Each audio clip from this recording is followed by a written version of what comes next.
Kehlmann Public Library. Have you ever just picked up a book because you loved the cover? It just spoke to you. It looked bright and happy, or it looked intriguing and mysterious, and you didn't really know anything about the book. I think we've all done that at times.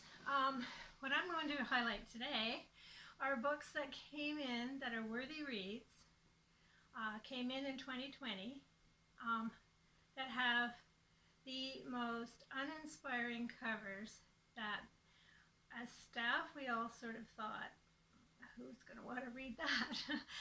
Certainly on a browsing shelf. So I'm just going to highlight a few of those because they are, as it turns out, well-regarded books. So the first one, blah cover, great title though, The Hungry and the Fat. This is a follow-up to this author's very popular Look Who's Back. It's Timur Vermes. And it's witty, it's a pulls, no punches account of refugee policies. And it's about an overflowing refugee camp in Africa where the people there are just waiting for some kind of direction, resolution, opportunity. Their focus is on Europe and getting into Europe, specifically Germany, and because they've been waiting so long, they just decide to start a march and march to Germany. The sense being that we've waited so long, we could have walked there by now. And so they decide to do that.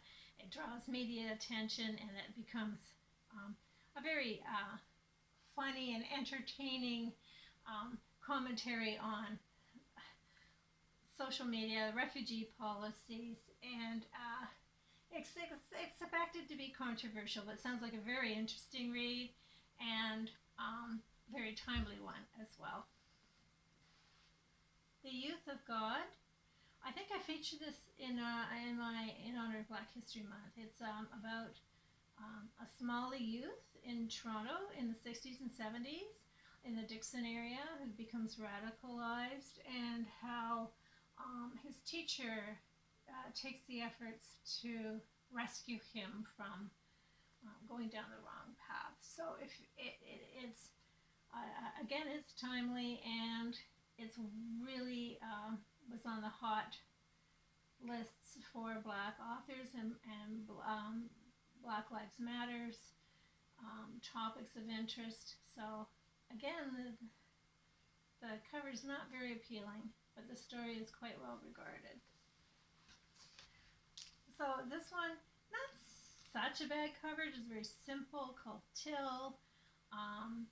It actually does look intriguing, and the central figure here is a sort of joker, jester, and it is a historical fiction. This figure of sort of the fool in history, and in this particular, I'm trying to read his name, the tricksters that came in Tyll in the early 1500s and even in the 1400s. And this character, this type of trickster character, has shown up in history throughout Europe, and that's what this is based on. It takes place during the 30 Years' War, so it's a good historical fictional account of the 30 Years' War, and imagines this ambiguous figure of Tyll. So he's a vagrant, he's a jester, he's a prankster, he's also a hero, he's a magician, and he kind of is like the Shakespearean fool. So he holds the people in power, he holds their feet to the water, he needles them into being honest about themselves. So it's about to be made into a Netflix series, if it hasn't already. Just not something you would probably gravitate to looking at it on a browsing shelf. So this one was actually the inspiration for this topic when it came in. The title, the cover, well, this are not very appealing. Shows what we know, because almost every reviewer has said, "Wow, this is one of the most highly regarded Japanese authors. She's very highly critically acclaimed. This translation was on the New York Times notable books of the year for 2020. It was one of the best reads of the Atlantic best books. Yeah, it's just had many, many, many different awards. It's two books in one, and it's often tagged as recommended for book clubs. So there's lots of depth to it, lots of topics. It focuses on a woman's body and the changes that it goes through as a reflection of sort of the forces governing their lives, and the repression of women in Japan, poverty, domestic violence, reproductive ethics. Apparently it's quite funny in places. Posited as a life-affirming journey about finding inner strength and peace. So, Breasts and Eggs is the title. And if you're looking for a book club read, this might be the one to consider. Okay, and then we get into what I call our gray books. There seem to be two trends this year in book covers. One is the very bright, hot pinks, yellows, lime greens, blocky letters, just draws your eye right away, cheerful. And then the other is the steel gray books. We actually had a whole row of nothing but steel gray spines, and I thought, what is it? Why would you do that during a pandemic? But this one is an example, Keepers of the Faith by Shaukat Ajmeri. It's one of Goodreads' top books of 2020. Gets a 5-star rating from those that have looked at it.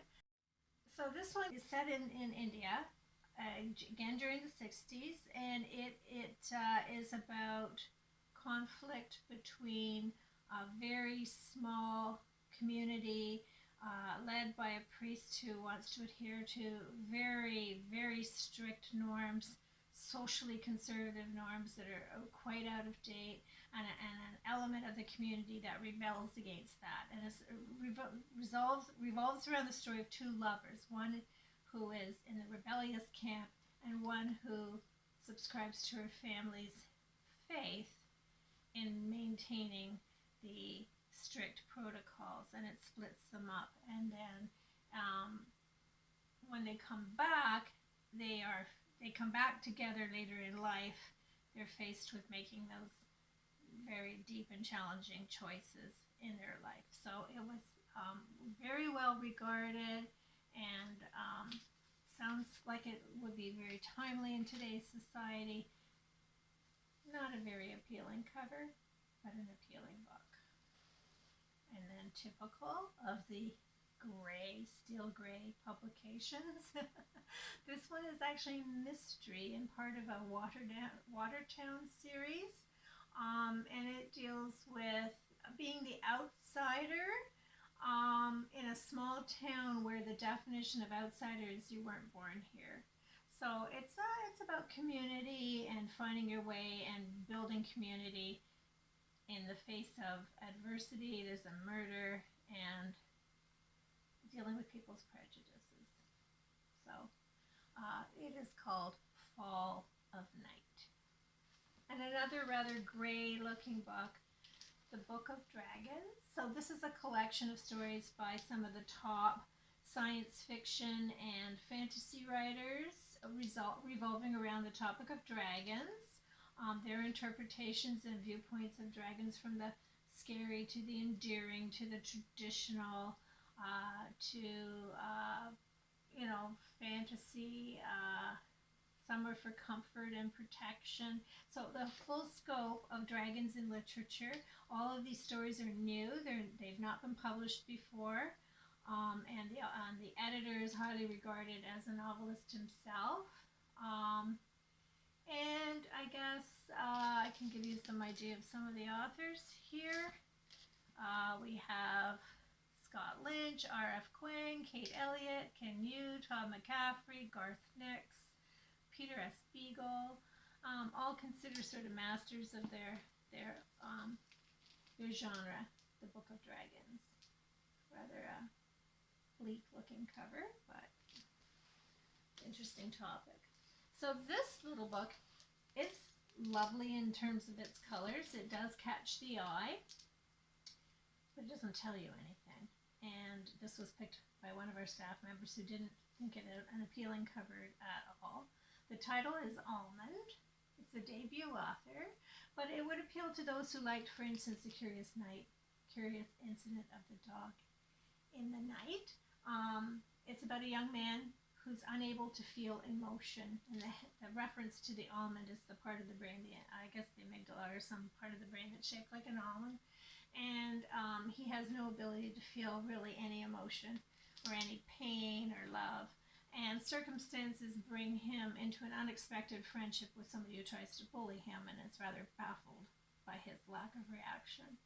And this friendship with another person, the three of them, it forces him into a position where he has to find ways to break beyond his coping mechanisms that he's put around him to cope in a society that expects him to feel emotion. And he becomes quite the hero, actually. So it's kind of an allegory for our society today, I think. Appealing covers, not so appealing telling you what it's about. This one, also chosen by one of our staff members, immediately reminded me of those kind of classic novels that you get in high school. There was a period when they were published in this very kind of austere looking format, that I thought that that's what it was. But it's called The Happy Hour. So again, another debut author, and this is described as an updated Gentlemen Prefer Blonde. So the characters, it's set in modern day New York City, a hot, sticky summer. The two characters are, living hand to mouth, selling used clothes in a flea market, but trying to experience the glamour and the nightlife of New York City on a string and pretending to be more than who they are. And it's considered witty, charming, and with memorable insight and quite refreshing. And you do definitely not get that from the cover. And my last selection is just an odd little book called Pleasure Activism. The title is quite appealing, Pleasure Activism. And if you look at the cover, it looks like the whole thing is about sex, really. And to some degree it is. This collection of essays. It's all based on Black feminist traditions, and a number of essays do deal with various forms of pleasure activism through sexual activity, but also it deals with gender issues, it deals with race issues, and there's some very highly regarded authors who've contributed to the essays here. So it's an interesting book, an interesting exploration of finding pleasure in activism instead of just being always angry and contrary. So quite an interesting book.